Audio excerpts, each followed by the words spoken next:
ఇది నిర్ధారణతో చెప్పగలుగుతున్నాను. అంటే మనం తినే ఆహారం అయితేనేమి, లేకపోతే మన జీవన శైలి అయితేనేమి, వీటిలన్నింటి మీద ఆధారపడి ఉంటుంది. సో ఇది మనమే కొని తెచ్చుకుంటున్నామా అన్న అనుమానం నాకు ఎప్పుడు వస్తుంటుంది. ప్రకృతి కూడా కాలుష్యం పెరిగినప్పుడు అది ఊరుకోదు. అలా ఆధ్యాత్మికంగా నేను ఎన్నో అనిపించిన వాడిని, జీవితంలో ఎన్నో చూసిన వాడిని, ఇంకా ఆధ్యాత్మికంగా కూడా జరగబోయేది కూడా నేను గ్రహించగలిగేవాడిని. సో ఇవాళ నేను క్యాన్సర్ హాస్పిటల్ చైర్మన్గా ఉన్నా, ఇవాళ ఎవరైనా సరే 15 సంవత్సరాలుగా నాకు ముందు ఎంతోమంది చైర్మన్లు ఉన్నారు, అలాగే ఎంతోమంది బోర్డు మెంబర్సు, ముఖ్యంగా కోడెల శివప్రసాద్ గారు అయితేనేమి, అటు కాకర్ల సుబ్బారావు గారు అయితేనేమి, అందరూ నాకంటే ముందు చైర్మన్స్ అయితేనేమి, ఇప్పుడున్న బోర్డు మెంబర్స్ అయితేనేమి, ఇప్పుడున్న ప్రస్తుత బోర్డు మెంబర్స్ అయితేనేమి, నా డాక్టర్లు అయితేనేమి, నా సిబ్బంది అయితేనేమి, వాళ్ళందరి ఏదైనా 2 చేతులు కలముందే శబ్దం రాదు. అలా ఇవాళ వాళ్ళందరి సహాయ సహకారాలతో ఇవాళ నేను ఈ ఆసుపత్రిని కూడా నడపగలుగుతున్నాను. నా హిందూపురం నియోజకవర్గ ప్రజలకి నేను సదా రుణపడి ఉంటాను. రుణం అంటే ఇది తీరని రుణం. నేను ఎప్పుడు ఉంటాను, భావస్తురాణి జన్మాంతర సౌరదాణి అని. అంటే ఈ జన్మలో, పోయిన జన్మలో ఏదో ఒకళ్ళిద్దరిని మన పరిచయాలతో, ఆ వాసనతో ఈ జన్మలో పొందగలుగుతాం. కానీ ఇన్ని వేల లక్షల కోట్ల మంది అభిమానుల్ని పొందడం అంటే అది నాకు ఏ రుణానుబంధమో, ఏ జన్మల అనుబంధమో, ఏ విడదీయలేని అనుబంధమో కదా అని నాకు అనిపిస్తూ ఉంటుంది. సో సదా అందరికీ నేను రుణపడి ఉన్నాను. ప్రతి ఒక్క, ముఖ్యంగా సినిమా పరిశ్రమ వచ్చేసరికి కళమ్మ తల్లికి. ఎందుకంటే సినిమా అనేది ఇందాక చెప్పాను, కళ్ళు మూసుకుంటే కళ ఇదని. అంటే ఎటువంటి బలమైన మాధ్యమం సినిమా అన్నది. నా సినిమాలు ముఖ్యంగా నేను ఎప్పుడు గర్వపడుతుంటాను. నా దర్శకులంతా కూడా నన్ను దృష్టిలో పెట్టుకునే వాళ్ళు ఇక్కడ ఉన్నారు. బోయపాటి శ్రీను గారు ఉన్నారు, లేకపోతే మల్లేని గోపిచంద్ గారు ఉన్నారు, అలాగే మా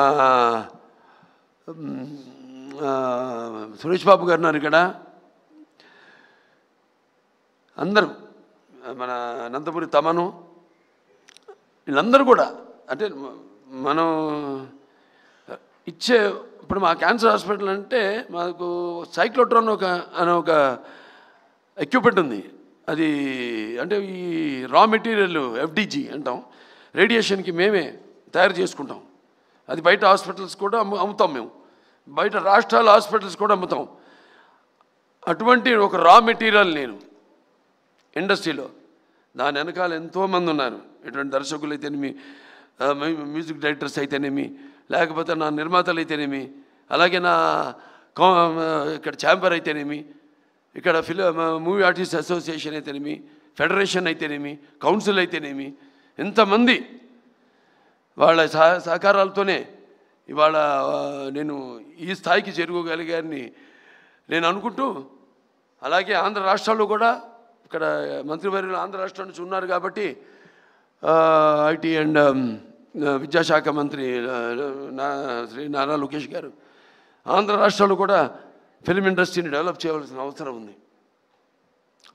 ఎందుకంటే ఒక లాభం వస్తుంది, ఒకటి నష్టం వస్తుందని కాదు. కాకపోతే సహజమైన సౌందర్యాలు ఆ భగవంతుడు ప్రసాదించాడు. ఇవాళ మేము విదేశాలు కూడా వెళ్ళి షూటింగ్ చేస్తున్నాం. అలాగే మన తెలంగాణ రాష్ట్రంలో అద్భుతమైన లొకేషన్స్ ఉన్నాయి, అలాగే మన ఆంధ్ర రాష్ట్రంలో కూడా అద్భుతమైన లొకేషన్స్ ఉన్నాయి. ఆ రకంగా నేను చెప్పేది. అలాగే ఇక్కడ నేను ఉద్యోగ కల్పన కూడా కల్పించవలసిన అవసరం ఉంది. అలా నా దృష్టితో తప్పితే కళకు ఎప్పుడు అంటున్నాను, కళకి ఎప్పుడు ఒక భాషా భేదం కానీ, లేకపోతే కళకెప్పుడు ఒక ఆడమగ తేడా కానీ, పండిత పామరాది పట్టుబిడుపులు కానీ, ధనిక తారతమ్యాలు కానీ ఉండవు. సినిమానే. ఇవాళ తెలుగు సినిమా ఇవాళ పాన్ ఇండియా స్థాయికి, ఇవాళ ఆస్కర్లు పొందే స్థాయికి ఎదిగిందంటే ఇవాళ మన సత్తా ఏంటో ఇవాళ మన సినిమా రంగం ద్వారా మనం చూపించుకోగలుగుతున్నాం. మన తెలుగు వాళ్ళంతా, మనమంతా కొంచెం కూడా గర్వించదగ్గ విషయం. సో ఇవాళ మన వాళ్ళు ఉన్నారు. నేను మాట్లాడింది వారికి అంటే తెలుగులో మాట్లాడా కాబట్టి, ఎందుకంటే Telugu is called the Italian of the east. It is so like poetry. It is